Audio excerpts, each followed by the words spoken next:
안녕하세요. 우리 선생님들, 평안히 잘 지내고 계시지요? 네, 보고 싶습니다. 네, 우리 야베스부에 속해 있는 우리 선생님들, 하나님의 은혜 가운데 늘 강건하시고, 그리고 평안한 삶을 지내셨으면 좋겠습니다. 네. 오늘은 세 번째 시간인데요. 장애 개념이 어떻게 변화되어 왔는지 이런 부분들을 국제적인 수준에서 같이 한번 살펴보려고 합니다.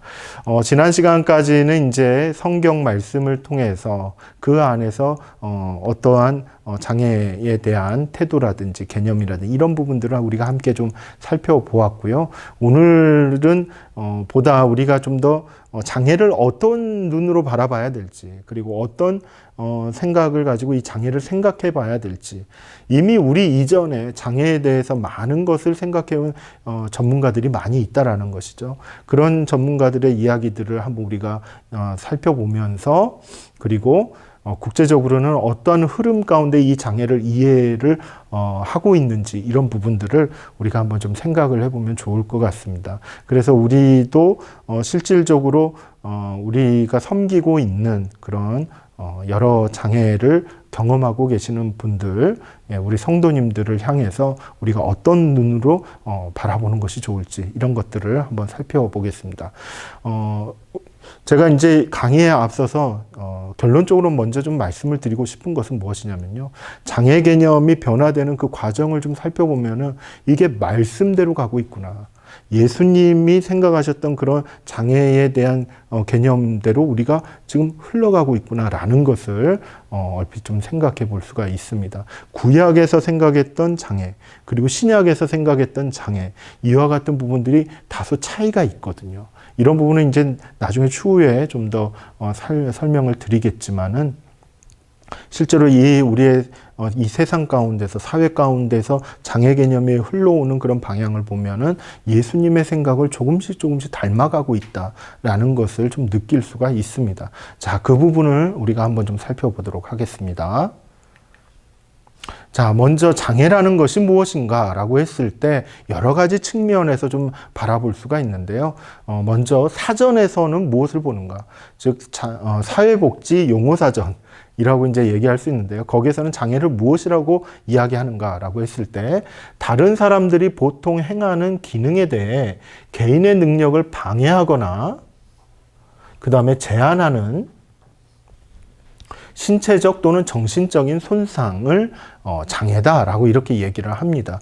즉, 기능에 대한 부분입니다. 그리고 다른 사람들이 보통 행할 수 있는 그런 기능을 방해하거나 또한 제한하는 그와 같은 어떤 신체적인 손상, 그리고 정신적인 손상의 상태를 장애다, 이렇게 이제 이야기하는 것이 사전적으로 이제 본다는 것이죠. 그렇다면 의료계 쪽이나 의학적인 측면에서는 어떻게 보고 있는가? 이 장애를 무엇이라고 말하는가?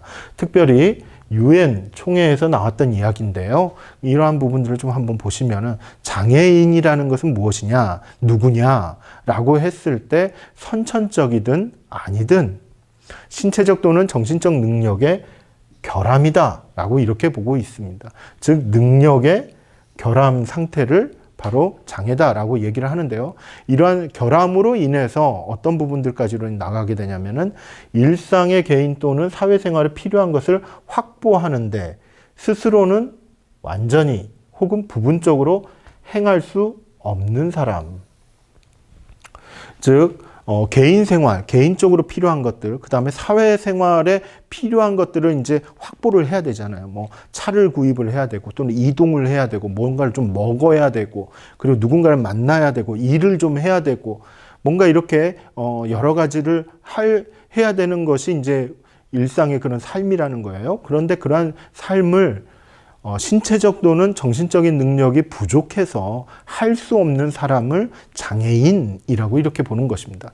즉, 완전히 할 수 없거나 아니면 부분적으로 할 수 없는 사람을 바로 장애인이라고 얘기를 하는 것이죠. 그래서 의학적으로 봤을 때는 뭐가 강조가 되냐면 결함이 강조가 됩니다. 할 수 없다라는 것이죠. 부족하다라는 것이 지금 강조가 되고 있고, 그 다음에 할 수 없는 부분이 강조가 되고 있습니다. 이러한 시각은 바로 의학적인 측면에서 바라보는 시각이다라고 이렇게 이제 얘기할 수 있죠. 그런데 이와 같은 장애에 대한 생각이 이제는 어떤 측면으로 또 발전을 해오고 있냐면요. 사회적으로 정의를 내리는 부분이 있습니다. 이 사회적으로 정의를 내리는 부분을 좀 한번 살펴보면은 미국의 이제 장애인법인데요. 1990년도에 이렇게 제정이 됐는데요. 지금까지도 이와 같은 기본적인 맥락을 흘러오고 있습니다. 그 내용을 보시면은 신체적 혹은 정신적 손상 때문에 여기도 손상을 인정을 하고 있어요. 예. 즉 결함이 있다라는 것을 인정을 하면서 이것 때문에 일상생활의 활동들에 있어서 심각한 제약을 주는 경우, 이것도 하나의 장애다라고 얘기를 하고요. 그리고 이러한 손상이 있다는 기록이 있는 경우, 그리고 이러한 손상을 가진 것으로 간주될 경우, 즉 손상에 대한 초점을 맞추고 있는 것이 미국 장애인법에서 이야기하는 부분입니다. 근데 여기에서 의학적인 부분하고 좀 더 다른 것이 있는데요. 이것은 이제 뭐냐면은 바로 일상생활의 활동들이라는 것이죠. 일상생활의 활동들에 있어서 제약을 경험하고 방해를 경험하고 있다는 것을 이야기합니다. 그리고 기록으로 남겨져 있다는 것을 얘기를 하죠. 이 부분은 뭐냐면은 단순히 육안상으로 이렇게 보았을 때 저 사람은 참 부족해. 저 사람은 참 이거는 참 못하는 부분이야. 이렇게 이야기할 수 있는데 실질적으로 여기에서 기록이 남아있다는 것은 무엇을 이제 얘기합니까? 이 부분은 사회적으로 뭔가 기록이 남아 있어서 이 기록으로 인해서 오히려 또 다른 어떤 일상생활의 활동들을 하지 못하는 그런 상태로 이어지는 경우, 그리고 이런 손상이 없는데 간주되는 그런 경우, 이런 부분에 있어서 이러한 사람을 이러한 상태를 바로 장애다라고 이렇게 얘기를 하고 이와 같은 상태에 있는 사람을 장애인이다라고 이렇게 이제 개념적으로 정의를 내렸다라는 것이죠.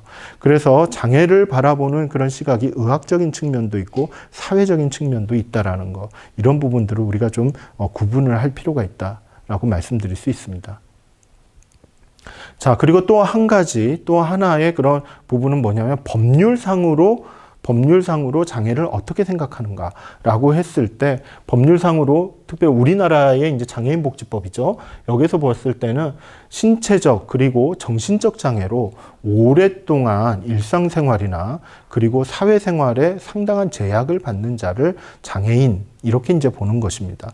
자, 여기서 보시면 아시다시피 상당히 어떤 손상이나 결함, 그것 때문에 생활 가운데에서 제약을 받는 그와 같은 영역, 참 뭔가를 할 수 없다, 의학적인 정의에 입각해서 장애인을 바라보는 시각이 상당히 강하다라는 것을 우리는 여기서 좀 확인할 수가 있는데요. 근데 이와 같은 부분은 우리나라에서는 아직 의학적인 부분들이 보다 좀 강조되는 그와 같은 측면이 있는데 국제적인 흐름은 결코 그렇지 않다라는 것이죠. 그래서 국제적으로 우리가 좀 살펴보았을 때 국제적인 장애 개념은 어떻게 변화해 왔는가라는 부분을 좀 한번 보겠습니다. 세계보건기구 WHO죠. 여기에서는 장애라는 것을 무엇으로 보고 있냐면은 1980년도예요.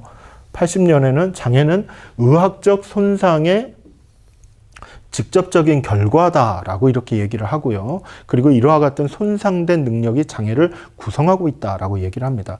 즉 1980년도에서는 세계적으로도 의학적 손상을 강조하고 있다는 걸 우리는 알 수가 있어요. 그런데 이게 2000년대에 들어와서는 보다 다른 개념으로 좀 넘어갑니다. 즉 2000년대에 와서는 개인의 장애가 환경적인 요소와 결합이 된 부분들이 있다라고 얘기를 합니다.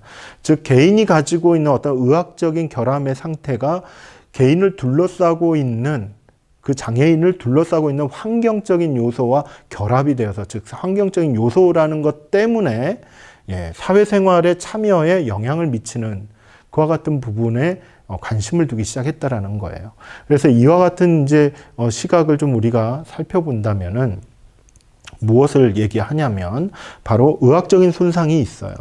의학적인 손상이 있고, 그리고 이 의학적인 손상을 둘러싸고 있는 그런 환경이 있다라는 거예요. 가족의 환경, 그 다음에 지역사회의 환경, 교회도 여기에도 포함이 될 수가 있고요. 다른 사람이 보는 시각들, 뭐 다양한 그와 같은 관점들이 있는데요. 이거는 사람의 인식의 문제일 수 있고 어떤 제도의 문제일 수 있고 어떤 서비스에 대한 문제일 수 있습니다. 이런 부분들이 오히려 장애를 더 심화시킬 수 있고 오히려 장애를 더 강하고 그리고 더 장애되게 하는 그와 같은 부분들이 있다라고 2000년대 이후부터는 그와 같은 시선들이 강조되고 있습니다. 그래서 2006년도에 와서는요, 유엔 장애인 권리 협약에서는 이렇게 이제 이야기를 합니다. 장애인은 다양한 장벽과 상호작용으로 다른 사람들과 동등한 조건으로 완전하고 실질적인 사회 참여를 저해하는 장기간의 신체적, 정신적, 지적, 감각적 손상을 가진 사람을 이야기합니다. 여기서도 마찬가지로 손상에 대한 부분들을 이야기를 하고 있어요. 그런데 여기에서 또 하나 강조하고 있는 부분은 바로 이겁니다. 다양한 장벽과 상호작용을 한다라는 점입니다.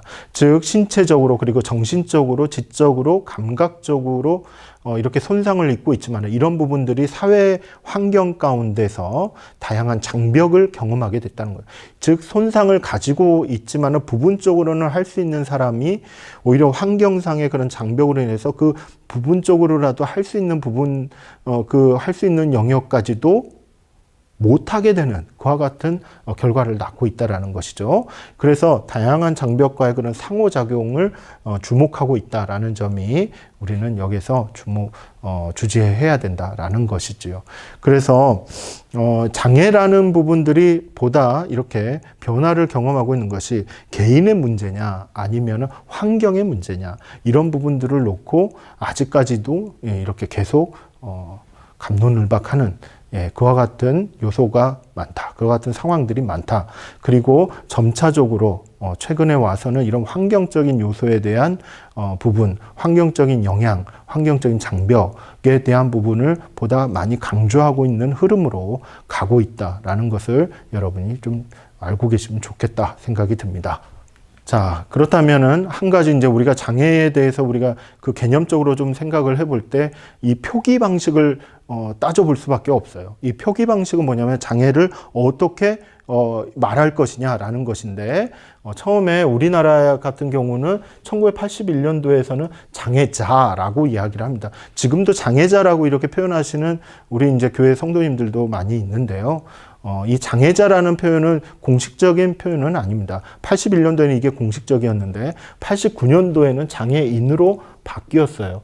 이렇게 바뀌게 되는 그런 이유 중에 하나는 자라는 것이 이제 놈자자잖아요. 그래서 이 놈이라는 표현이 실질적으로 이제 부정적인 이미지를 가지고 있기 때문에 장애자라는 표현을 이제 장애인으로 이렇게 바꾸어서 사용을 하게 되었죠. 그래서 공식적인 그런 문서에서는 장애인으로 이렇게 이제 표현을 하고 있습니다. 그 중간에 우리가 좀 들어왔던 표현들 중에 하나가 이제 장애우라는 그런 표현이 있는데요. 이거는 이제 우라는 표현은 이제 버두자잖아요. 친구라는 그런 개념을 가지고 있는데 이거는 이제 친근감을 강조하기 위해서 사용을 했다라는 이제 그와 같은 의견이 있지만은 실질적으로 이제 장애를 표현하는 데 있어서 정확한 표현이 될 수도 없고요. 왜냐면은 친구라면서요. 그런데 실질적으로 친구처럼 살지는 않거든요. 친구처럼 대하지는 않거든요. 그래서 그와 같은 부분에서 이제 정확한 표현도 아니고, 그리고 장애우라고 했을 때는 환우 또는 환자처럼 그렇게 도움이나 동정의 대상으로 인식될 수 있는 그런 여지를 남겨놓기 때문에 실제로 장애우라고 사용하는 부분에 있어서 반대 의견이 좀 많았습니다. 그래서 장애자 그리고 장애우 이런 표현들보다는 장애인이라고 표현하는 것이 우리나라에서는 이제 공식적으로 이제 자리매김을 하였다라고 이렇게 이야기할 수 있죠. 그리고 영어에 대해 영어적인 그런 표현도 우리가 좀 눈여겨볼 필요가 있는데요. 어떤 표현들이 있냐면은 the disabled라는 표현이 있어요. 이거는 이제 뭐냐면은 이제 할 수 없는 사람 뭐 이렇게 이제 보는 것이죠. 그 다음에 the handicapped라는 그런 표현도 있어요. 이건 뭐냐면은 장애라는 것을 초점을 두고 있다라는 거예요. 뭐냐면은 용어 자체에서 어떤 표현들이 많냐면 할 수 없다, 그리고 뭔가 손상이 되고 뭔가 결핍이 있는 그런 상태다라는 것을 이렇게 강조하는 그런 용어가 있다라는 것이죠. 그래서 손상이나 결핍에 초점을 두고 있는, 즉 장애에 초점을 두고 있는 그런 표현이 많이 쓰여져 있는데요. 최근에는 어떤 표현들이 나오냐면은 person with disability라는 표현이 나와요. 그 다음에 differently abled people 이라는 표현도 나와요. 그리고 Menschen mit Behinderung 이라는 표현도 나와요. 이건 이제 독일어인데요. 여기에서 이제 강조하고 있는 것은 바로 이 with라는 표현입니다. with. 여기도 mit라는 것도 실제로는 with의 그런 개념을 가지고 있죠. 즉, 함께라는 그런 표현이 있다라는 거예요. 즉, 여기에서는 무엇을 강조하고 있냐면은 사람의 초점을 두고 있어요. 앞서서 얘기했을 때는 장애라는 부분들이 좀 드러나는 그런 표현이 있었는데, 여기에서는 person 또는 mention이라는 표현을 통해서 사람을 더 강조하는 그와 같은 표현으로 바뀌었고요. 이 가운데 있는 부분을 보시면은 differently abled라는 표현을 썼어요. 그리고 people이라는 표현을 썼죠. 여기서 다르게 기능하는, 다르게 할 수 있는, 즉 장애인이지만은 뭔가 다르게 무엇인가를 할 수 있는 그와 같은 존재로 표현하고 있다는 것이죠. 즉 뭡니까? 할 수 있다라는 그와 같은 부분을 강조하는 그런 표현으로 변화됐다는 것이에요. 그래서 사람에게 초점을 맞추며 장애보다는 사람이 먼저다라는 관점이 여기에 이와 같은 용어에 포함이 되어 있다라는 것을 아시면 되겠습니다. 근데 영국 같은 경우에는 the disabled 같은 경우에서는 사회의 차별이 능력 없도록 만들었다라는 그런 개념을 여기에 이제 덮어 씌웠죠. 장애라는 것을 표현하는 부분이지만 이런 장애는 무엇 때문에 왔냐? 사회적으로 이러한 장애를 강화시키는, 사회에서 차별했기 때문에 장애인이, 즉 의학적으로 손상을 입은 그와 같은 사람이 진짜 장애인이 되어버리고 마는, 사회적으로도 장애인이 되고 마는 그와 같은 표현으로 이렇게 전환해서 사용하기도 합니다. 그래서 이 영국 같은 경우에서는 이 표현은 바로 사회적인 책임을 보다 강조할 때 쓰는 용어다라고 이렇게 알려져 있습니다. 이처럼 장애를 표현하는 방식에 있어서도 사람을 강조할 거냐, 아니면은 장애라는 것을 강조할 거냐, 아니면은 다르게 할 수 있다라는 것을 강조할 거냐, 이런 부분에 따라서 또 표기하는 방식들이 달라지고 있다라는 것을 염두에 두시면 좋겠습니다. 여기에서 이제 우리가 좀 살펴볼 것은 뭐냐면요. 장애 개념을 설명하는 데 있어서도 모델이 있다라는 것인데요. 이 모델은 크게 이제 두 가지로 얘기를 하는데, 개별적 모델과 그리고 사회적인 모델이 있습니다. 이 모델이 갖는 그런 의미는 뭐냐면은 장애 개념을 잘 표현해주는, 그리고 잘 말해주는 그와 같은 하나의 틀이다라고 이렇게 얘기하는데요. 이론적인 틀입니다. 그렇기 때문에 보다 좀 더 추상적인 개념들이 이 안에 좀 들어가 있는데요. 한번 살펴보겠습니다. 개별적인 모델에서는 무엇에 관심을 두냐면은 장애 자체에 관심을 둡니다. 그래서 장애는 개인적인, 즉 개인의 신체적, 정신적 기능 문제이기 때문에 개인이 해결해야 된다라는 그와 같은 관점을 가지고 있습니다.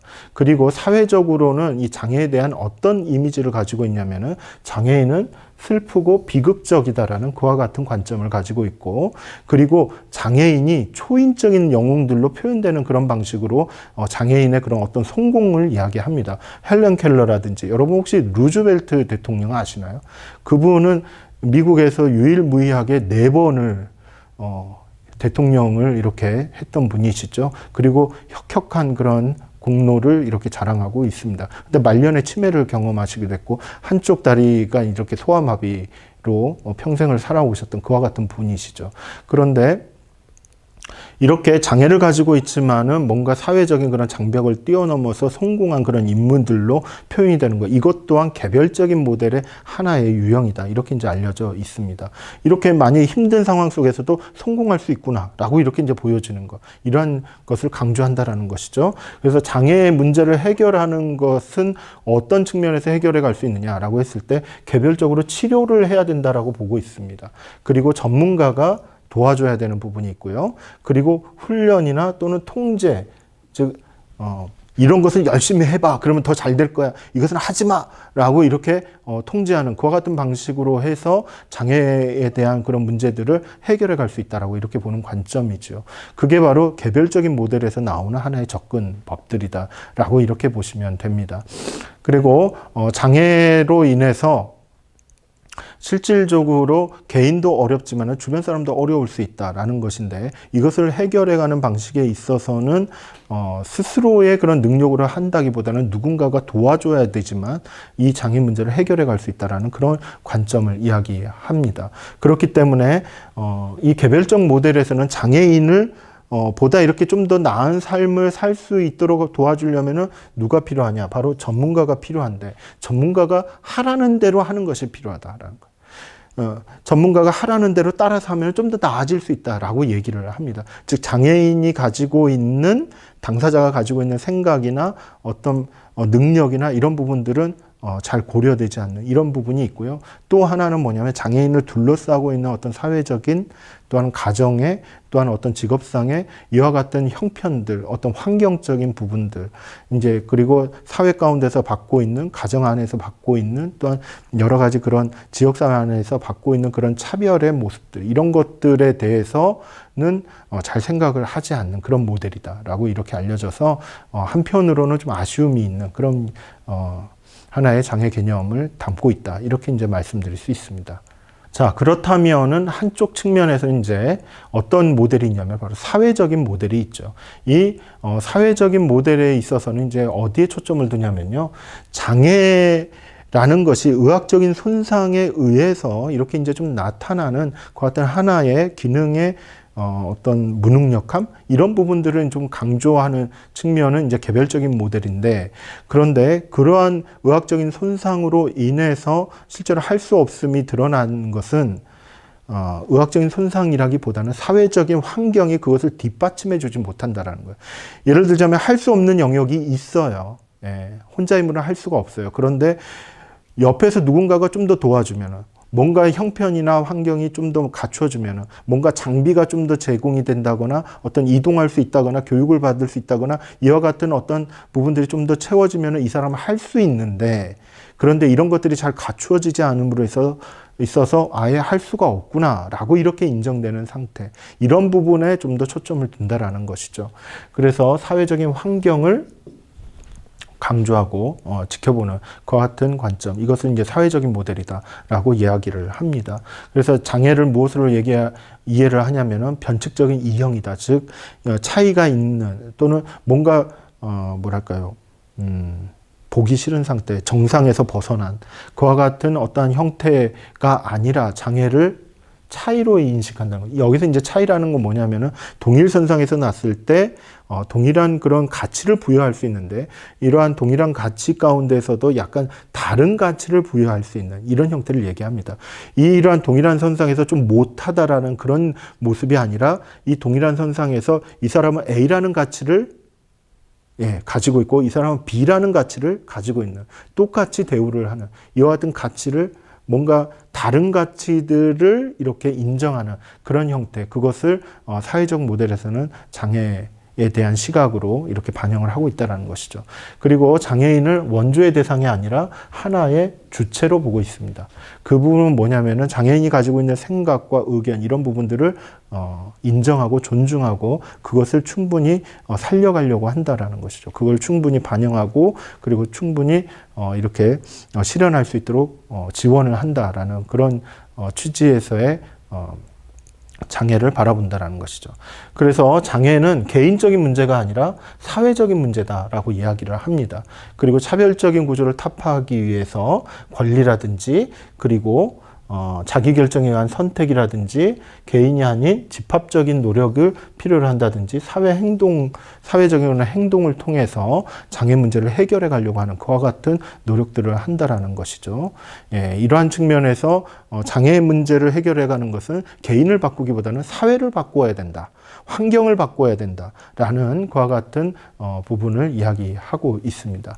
그래서 여기 그럼에도 불구하고 사회적인 모델은 실질적으로 어떤 단점을 가지고 있냐면은 개별성, 즉 장애인들마다 다 다르잖아요. 그런 개별성 부분, 그 다음에 개인적인 경험을 소홀히 한다라는 그런 의견이 있습니다. 이런 부분에 있어서 우리는 개별적인 모델도 나름대로 의미가 있어요. 그리고 사회적인 모델도 의미가 있다고 볼 수 있습니다. 그래서 이걸 따로따로 볼 것이 아니라 함께 통합해서 보는 것이 좀 필요하다라고 이야기할 수 있고, 최근에 와서는 개별적인 모델에서 사회적인 모델을 좀 더 강조하려고 하는, 이것을 함께 통합해서 생각하려고 하는 그 같은 흐름으로 나아가고 있다라고 여러분들은 이해하시면 좋을 것 같습니다. 그래서 의학적인 손상이 있음에도 불구하고 이것을 극복할 수 있는 환경을 만들어가는 것이 가정 안에서나 어떤 그 장애인이 소속되어 있는 어떤 공동체 안에서 이와 같은 부분들을 신경을 써야 되는 거죠.